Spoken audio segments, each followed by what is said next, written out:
तुम्ही मनाची तयारी करा, हवं तर नातेवाईकांना बोलून घ्या.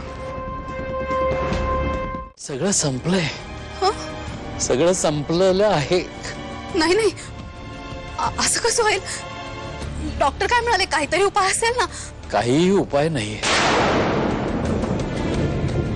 डॉक्टर म्हणाले की आता ॲम्ब्युलन्स बोलूया, ICU ला ऍडमिट करू आणि मग बघू पुढे काय होतंय. म्हणजे काहीतरी उपाय करून बघूया असं म्हणाले ना? हो, पण डॉक्टर असंही म्हणाले की तुमचे कोणी नातेवाईक असतील ते सगळ्यांना बोलवून घ्या म्हणून. सगळं संपलंय. मग सगळं संपणार आहे. नाही नाही, प्लीज तू असं नको ना बोलू. अरे आपण इतकं निगेटिव्ह विचार कशाला करायचा? कदाचित सगळं व्यवस्थित होईल. कदाचित काही चमत्कार झाला तर कदाचित होईल सगळं, पण सध्या सगळं व्यर्थ आहे. मंगला,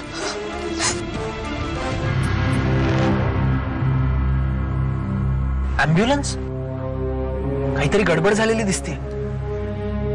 काय झालं असेल माहित नाही ग, काहीच कळत नाहीये. मी पाहून येतो.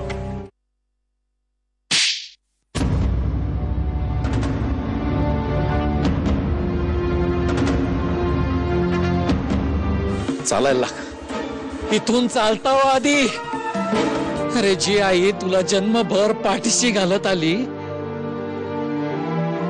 तिच्याशी असं वागायला लाज नाही करी वाटली तुला? मामा मला माफ करा. नको रे बाबा, माझी माफी नको मागूस. मी कोण तुला माफ करणार? माफी मागायचीच असली ना तर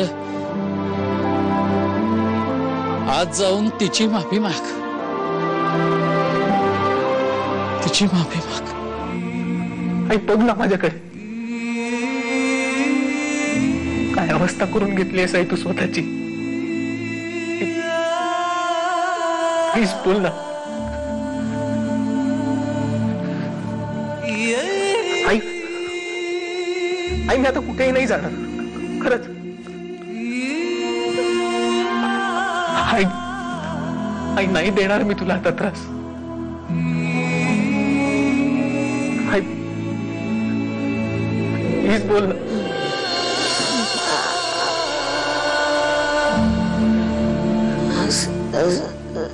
आई प्लीज बोल ना. आई हवं तर मार मला. आई आई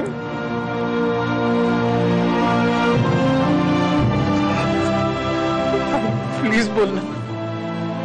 सत्य, आई बोलो.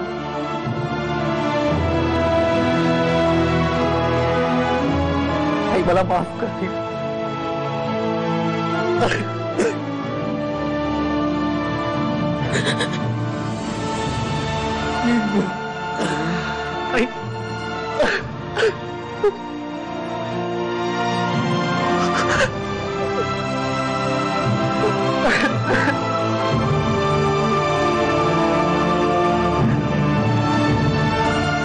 मगाशी माझं जरा चुकलंच, पण सहन होत नाही ग.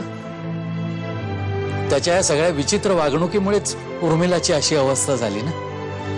हो, मला मान्य आहे. म्हणजे तुला राग येणं अगदी स्वाभाविक आहे, पण ही वेळ नाजूक आहे रे.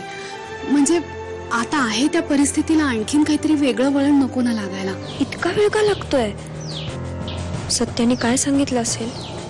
माझ्याशी लग्न करून आलाय असं स्पष्ट सांगितलं असेल त्यांनी. देवा, मला प्रचंड दडपण आलंय. मला ताकद दे. ये रे बाहेर सत्या प्लीज. का मी जाऊ आतमध्ये?